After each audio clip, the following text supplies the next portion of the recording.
Live. This is Joanna coming to you live from Dallas, Texas. And tonight, samahan niyo po ako sa aming heartfelt chats and comforting stories with these three beautiful ladies. So, without further ado, let me welcome Sis Grace, Sis Janet, and Sis Amy. And let me pass this floor to Sis Grace. Would you like to go ahead and introduce yourself to our viewers? Hello, everybody. Good evening, good afternoon, good morning, wherever you are tuning in from tonight. I'm Grace, coming to you from Ontario, Canada. And yeah, originally from the Philippines, Bisaya, from Leyte. Mayong buntag, mayong gabi, kaninyong tanan diha. And yeah, I'm a mom, and I'm also a registered nurse by profession back in the Philippines.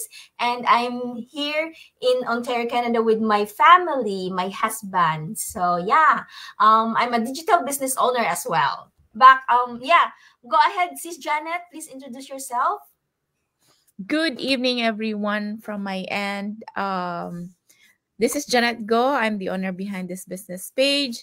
I am a dialysis nurse by profession, a mother of two, I'm a wife, and I am a proud digital business owner for almost 3 years now. So I'm also originally from the Philippines, from Leyte also. Actually, sa Tanang Bisaya or mga waray dida, magsilingan na kami ni Sis Grace, basically Pilipinas, Leyte. So sa mga Cebuano, waray, maopay nga aga, maopay nga aga, yes, maayong buntag kaninyong tanan. So thank you so much. Back to you, Sis Joanna. Yeah, and thank you so much for that. And let me pass the floor to Sis Amy. Would you like to go ahead and introduce yourself?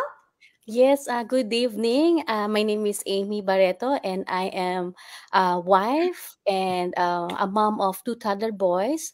Like Grace and Janet, I'm also a registered nurse, and I'm from Brownsville, Texas. And like all of us here are from the Philippines, and I am from Laguna, Calamba, Laguna.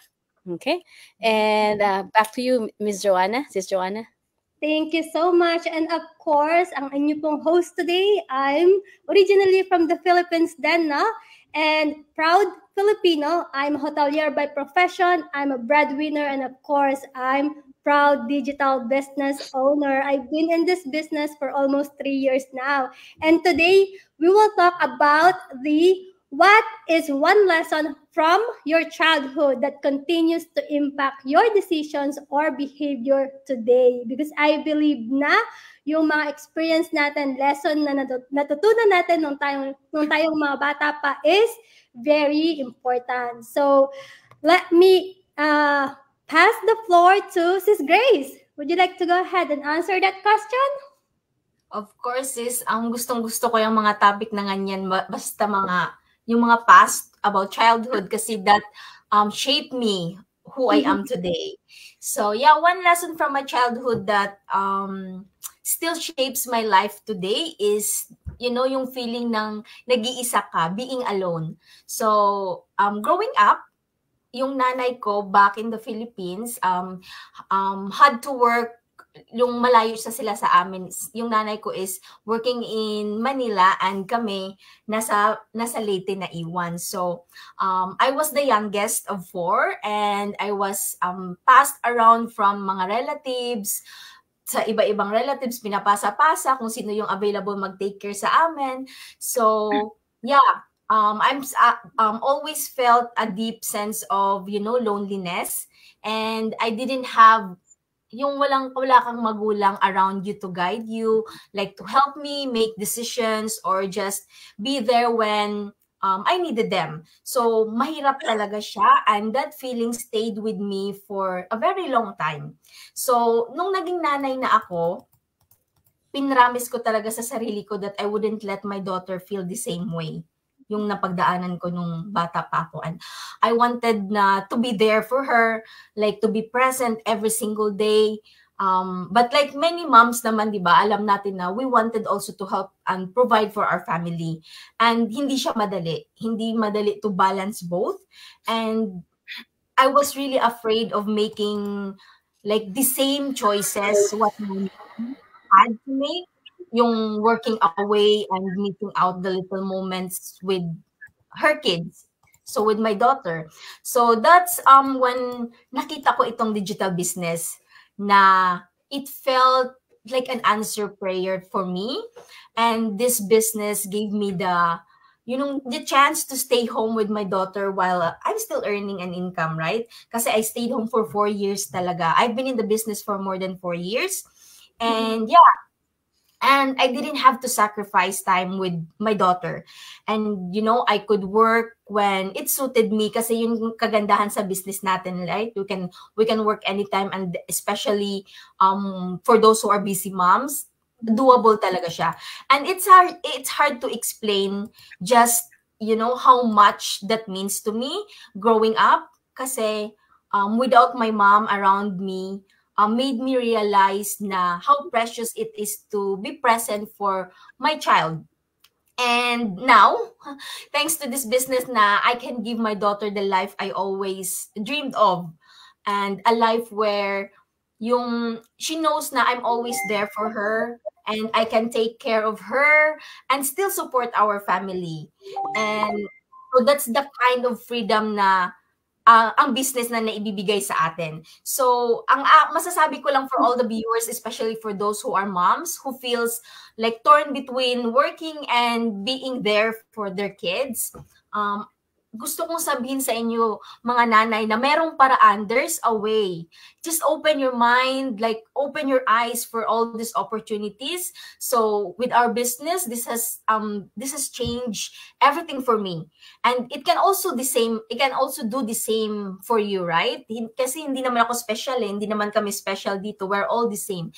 So, alam mo, it's not just about making money. This business is not just about like making money. It's all about the time, the freedom, and yung peace of mind ba na that comes with like knowing na you can be present for your children while you are still able to provide for your family. So yun yung aking mai-share sa inyo from regarding my past and how it became my reality today. Yes, back to you, Sis Joanna. Thank you so much for that. And actually, nakarelate ako ng sobra in your story. Kasi when I grew up na wala yung parents ko, nasa ibang bansa din sila. And alam mo yung feeling na during the time I was in grade school, and may mga time na sinasabi sa akin ng mga classmate ko na, wala kang mom, kasi ang laging nag-a-attend ng meeting, di ba, sa school is may grandma. So, yun talaga yung sinasabi nila sa akin. And tumatak talaga sa akin yun na every time na naaalala ko na ang sakit na iniisip ko na parang sana nandito si mama, sana nandito sila. And during that time, I was the youngest.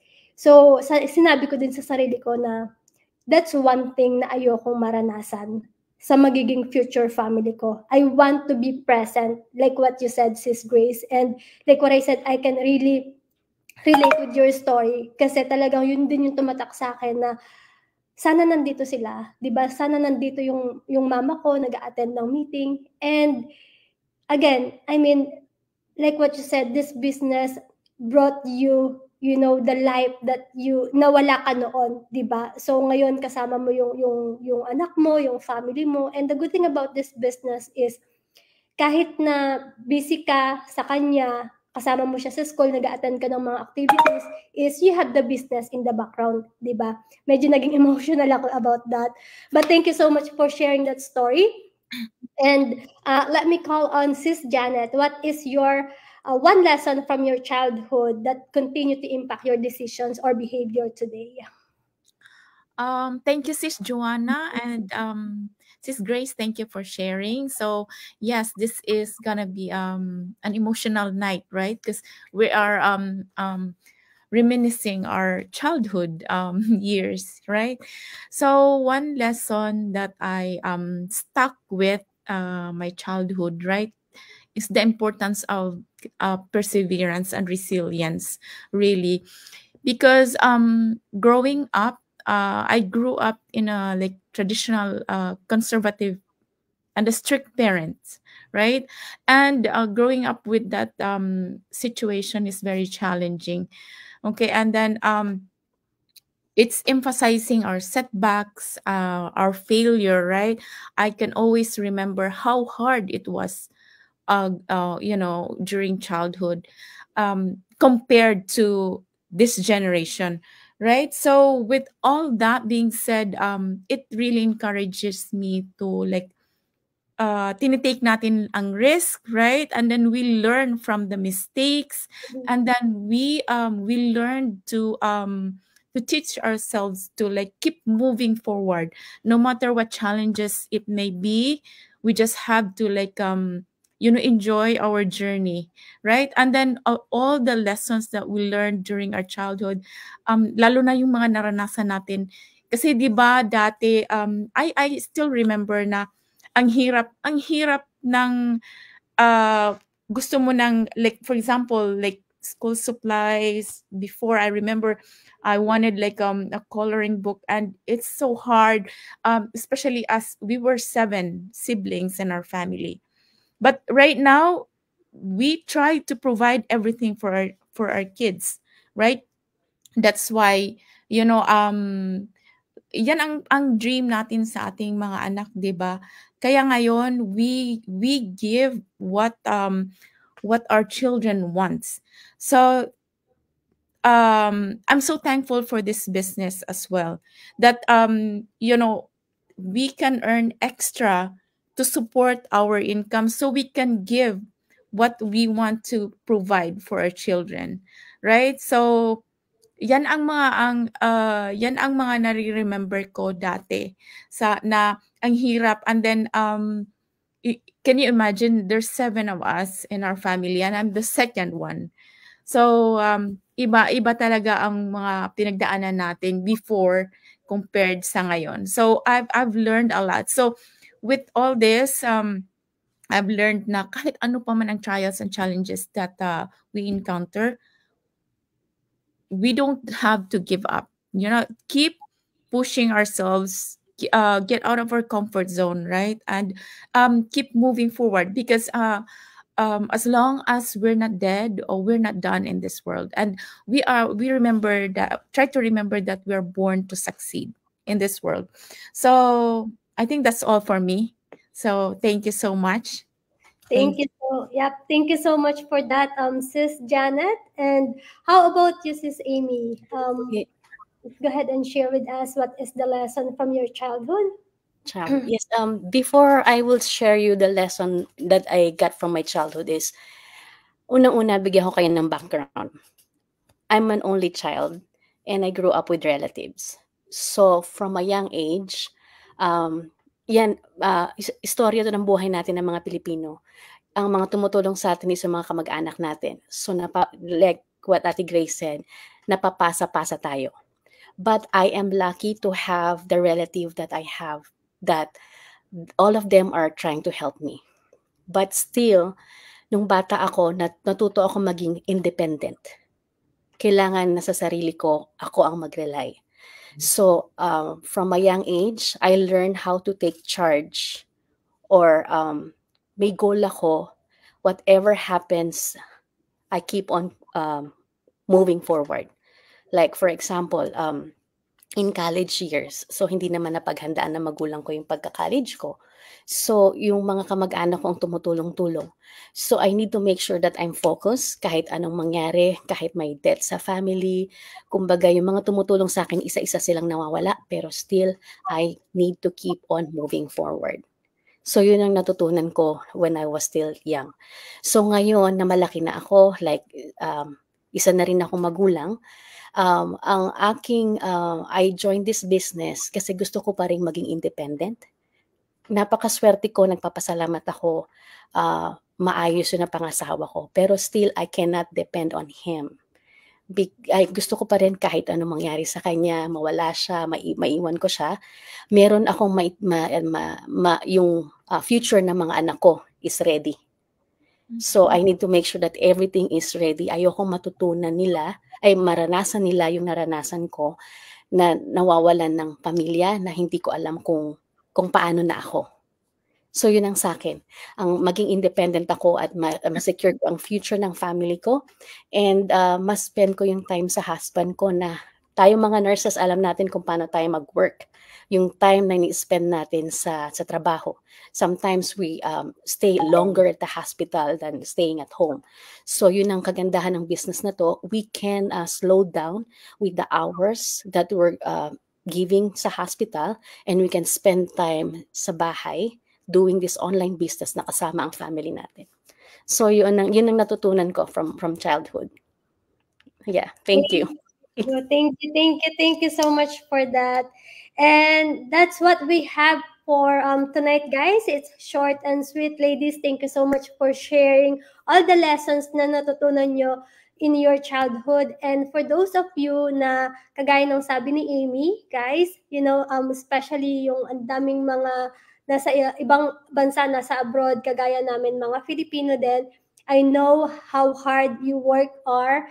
And syempre para sa family, hindi lang yung family nyo is hindi lang yung nandito sa ibang bansa. Alam ko na kayo din, sumusuporta din kayo sa mga pamilya nyo sa Pilipinas. And for those of you na interesado to learn more about what we do, just check out HR website, kung sino sa tingin nyo yung gusto nyo mag-sign up, just visit the website and register with your name and email address. We are here to assist. We are here to help. Again, thank you so much. This is Joanna from Dallas, Texas. And hanggang sa muli, guys. God bless everyone. Thank you, ladies. Thank you for watching.